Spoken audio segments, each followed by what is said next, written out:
Meus amigos, uma semana que começa, embora que o mês esteja terminando nesta segunda. Amanhã é o dia dos bobos. Eu espero que vocês estejam espertos, em alertas e não caiam nessa com aqueles engraçadinhos. Mas as notícias que estão acontecendo, o governo autorizou um reajuste de até 5,06% nos medicamentos em todo o Brasil. Mas o brasileiro faz festa.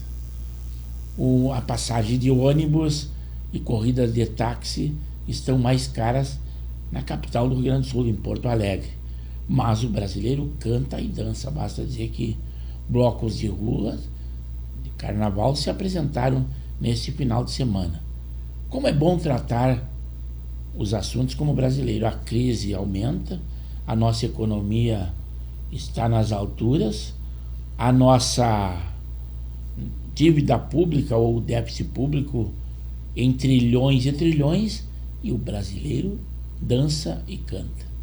O governo Lula, bem alinhado com os generais das Forças Armadas, com o alto comando, eles dizem que vão ignorar o aniversário do golpe com a Revolução de 64, que seria comemorado nesta segunda-feira. Se vocês pensam que é fácil para a direita, nós trazemos algumas edições mostrando que não é tão fácil. Na Romênia, o candidato que seria de direita foi aleijado pela justiça. Donald Trump enfrenta na justiça, e com juízes inclusive de primeira instância, a todas as dificuldades que o presidente Jair Bolsonaro enfrentou aqui no Brasil. A líder da extrema-direita na França, a Marine Le Pen, também ficou inelegível por 5 anos, por decisão da justiça. Já a Polícia Federal realiza operações contra crimes eleitorais aqui no nosso litoral gaúcho. Aqui no Rio Grande do Sul, de onde eu falo a vocês, o governador Eduardo Leite, que não poderá ser reeleito a governo do estado, e pensa em ser candidato à presidência da República em 2026. Ele tem um plano e já está alinhavando a possibilidade de comprar um jatinho para o governo estadual. A alegação dele é de que vai ter mais rapidez e mais eficiência no transporte de órgãos a serem transplantados. Mas também deslocamento pelo Brasil serão mais rápidos com certeza. E antes dele se incompatibilizar, se eleito for, poderá fazer algumas visitas por esse Brasil lá fora. Mas ele também publicou a admissão de servidores temporários. Esse rende votos e também não tem grandes compromissos sociais e tributários com esses funcionários. Foram empossados 19 novos delegados na Polícia Civil do Rio Grande do Sul, mas esses já prestaram o concurso há bastante tempo e já haviam concluído o curso. Mas vamos então a esse vídeo que eu falei a vocês, daquela perseguição que está havendo a quem é da direita, não só no Brasil, no mundo todo. Recentemente na Romênia, teve uma eleição na Romênia, o candidato da direita, que é a esquerda e a imprensa fala extrema direita, mas ele é um cara da direita, venceu no primeiro turno. O que o Supremo Tribunal da Romênia fez imediatamente? Ele anulou as eleições. Ele aqui, ó, Călin Georgescu, ficou em primeiro lugar e nas pesquisas ia ganhar no segundo turno disparado. A Suprema Corte foi lá e anulou as eleições. Por quê? Porque eles consideram que essa pessoa aqui, ó, não é democrática. E aí nós temos um exemplo das dificuldades enfrentadas por Donald Trump, que agora, mais uma vez, o homem mais poderoso do mundo. E ele tenta em alongar o seu mandato. Ele diz que vai buscar o terceiro mandato de presidente, mesmo que seja proibido pela Constituição americana. Ele não quer dizer que ele vai dar um golpe, ele vai colocar um projeto para que isso seja aceito. E ele também se tem como o xerifão do mundo, e que realmente é a luta pela democracia. Ele ameaça com bombardeios se o Irã não chegar a um acordo com os Estados Unidos sobre o programa nuclear, porque nós sabemos que o Irã é o financiador de vários grupos terroristas, inclusive dos Houthis, lá no Iêmen. E o Donald Trump já disse que um perigo para o mundo seria se os ayatolás tiverem a possibilidade de apertar o botão de uma bomba nuclear. Aí está só uma beirinha da dificuldade que ele enfrentou e continua enfrentando com as suas atitudes, projetos e medidas tomadas, mesmo lá. Vários juízes dos Estados Unidos estão trabalhando para bloquear o Donald Trump. Isso aqui é... E aí nós temos a decisão recente acontecida lá na França, em que a justiça tornou inelegível a Le Pen por 5 anos, que eles fazem questão de dizer que é extrema-direita, nunca é somente a citação de direita. Tribunal francês torna Le Pen inelegível após desvio de fundos da União Europeia. Líder da ultradireita, estava em primeiro lugar em todas as pesquisas, tá? Não poderá se candidatar a um cargo público pelos próximos 5 anos. Ela acusa promotores de buscarem sua morte política e conspiração para manter seu partido longe do poder. Por quê? Mas voltando às notícias aqui do Brasil, uma preocupação da imprensa esquerdista que sempre defendeu o governo, tipo Globo News, Folha de São Paulo, o UOL, e eles representam o temor que o governo ou a esquerda está tendo, já que eles podem se manifestar e o Supremo não, pelo menos abertamente, eles estão manifestando e refletindo a sua preocupação, principalmente com esses julgamentos que estão havendo. Bolsonaro e outros, e a Débora dos Santos, que foi tornada um símbolo da injustiça no Brasil, principalmente por aqueles manifestos do 8 de janeiro, em que nos causa uma grande preocupação que a esquerda fez nesse 30 de março, lá na Paulista e em alguns lugares do Brasil, que eles são da turma do amor, mas eles demonstraram muito ódio, porque o não à anistia quer dizer que pessoas inocentes que estavam lá também devem ser condenados.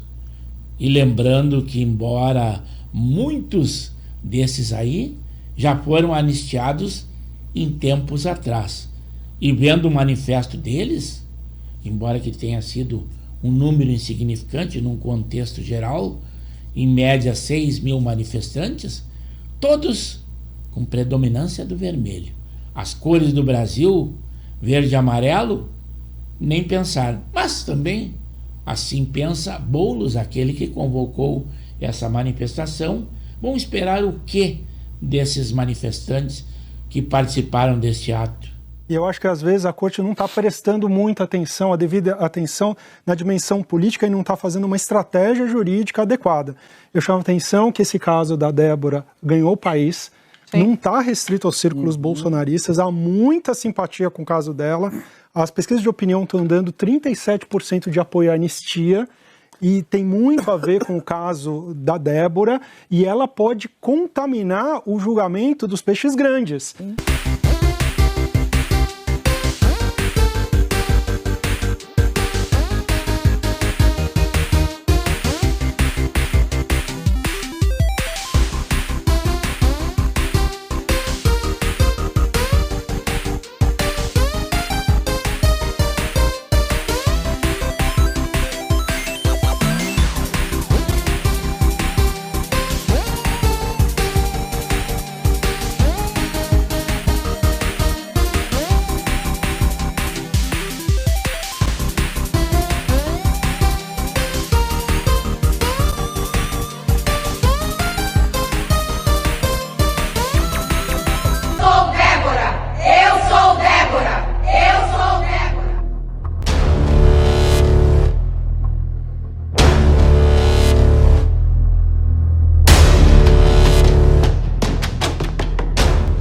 nome é Débora Rodrigues.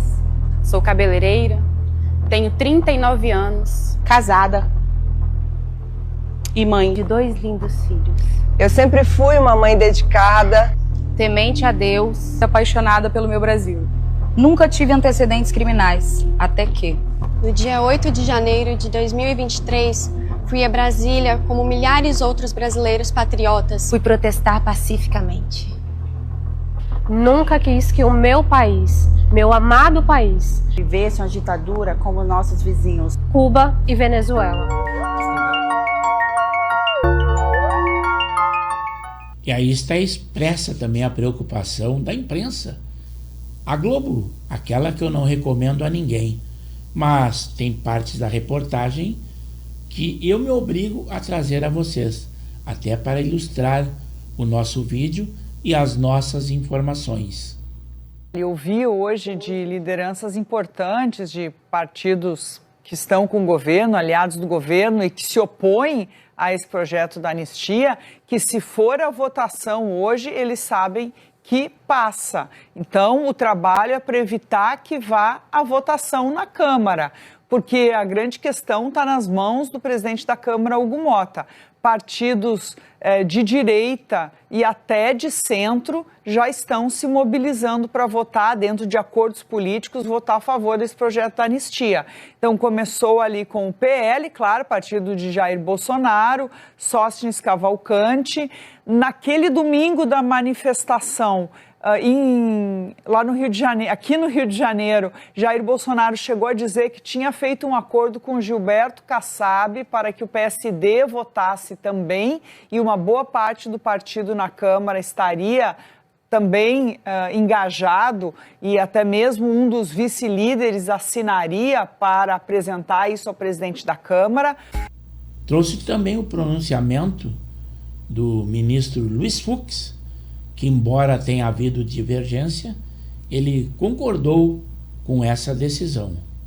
De sorte que eu, num exercício assim de humildade judicial, e aqui o ministro Alexandre de Moraes citou um caso que eu pedi vista recentemente, do caso do batom, eu tenho, e aqui eu falo para os integrantes da minha turma, que nós temos toda a liberdade e temos todo o respeito pela independência e opinião de todos os colegas, que eu vou fazer uma revisão dessa dosimetria. Porque se a dosimetria ela é inaugurada pelo legislador, a fixação da pena é do magistrado. E o magistrado faz à luz da sua sensibilidade, do seu sentimento em relação a cada caso concreto. E o ministro Alexandre, no seu trabalho, ele explicitou a conduta de cada uma das pessoas. E eu confesso que, em determinadas ocasiões, eu me deparo com uma pena exacerbada. E foi por essa razão, ministro Alexandre, dando uma satisfação à Vossa Excelência, que eu pedi vista do caso. Mas também não podia faltar a opinião e o descontentamento da Globo News, a Natuza Neri, que não gostou nem um pouquinho da decisão tomada de prisão domiciliar, mas teve que se ter como voto vencido, porque a legislação permite. E a Débora já é chamada Débora do batom e já se transformou num símbolo da injustiça cometido pela justiça sobre aqueles manifestantes do 8 de janeiro. É uma boa pergunta se isso alivia a pressão. Eu tenho a impressão que não, só para repetir impressão a palavra 2 vezes. Porque a extrema-direita se apegou ao caso da Débora, se utiliza do caso da Débora como um caso emblemático, porque ele dá rosto a uma demanda deles. Ele dá rosto à ideia de uma pena excessiva, ele dá rosto ao que eles tentam emplacar na hipótese de uma injustiça e etc. e tal. O Camarote fala desse artigo do Celso de Mello e é importante a gente repisar, porque uma coisa é nós, no nosso senso comum, avaliarmos que a pena foi demais. A outra coisa são as circunstâncias dessa condenação ou do voto dos ministros. Como bem disse o Camarote, não é apenas um batom. É o fato dela estar lá no acampamento, e esse acampamento era sabidamente um movimento com fins de um golpe de Estado. O acampamento não estava lá para que os patriotas ajudassem e e acalorassem Bolsonaro no momento de dificuldade, porque tinha perdido a eleição. Eles estavam lá, e isso hoje está mais do que documentado, porque era uma forçação, uma pressão para que o exército brasileiro se engajasse numa tentativa, se engajasse num golpe, aí não seria nem mais tentativa. Então, quem estava frequentando o acampamento golpista estava porque se interessava num golpe de Estado. Então, ele faz parte de uma preparação de um golpe de Estado. A história do batom é só um detalhe a mais dessa história. Então, por exemplo, quem não entrou e não estava nas imediações da Praça dos Três Poderes e não entrou nos 3 edifícios, né, na sede dos 3 poderes, quem não fez isso, hoje está em casa. E aceitou o acordo de não persecução penal, fez lá um curso de democracia, essas pessoas estão em casa, a grande maioria delas. Quem não está em casa hoje ou quem não aceitou esse acordo, porque teve uma pena, esse acordo só pode ser estabelecido para quem leva uma pena de 4 anos ou menos. Não seria o caso da Débora, porque foram somando as condutas. Agora, não significa que não seja correta a prisão domiciliar. Ela está em prisão preventiva, ela tem filhos e a lei dá a ela esse direito. Eu acredito, ao assistirem a esse vídeo que eu trouxe a vocês, na íntegra, temos muitos assuntos a refletir. E eu espero que vocês, além de assisti-lo, que opinem.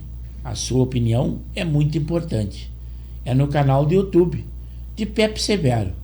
É ali onde temos edições diárias e os mais variados assuntos.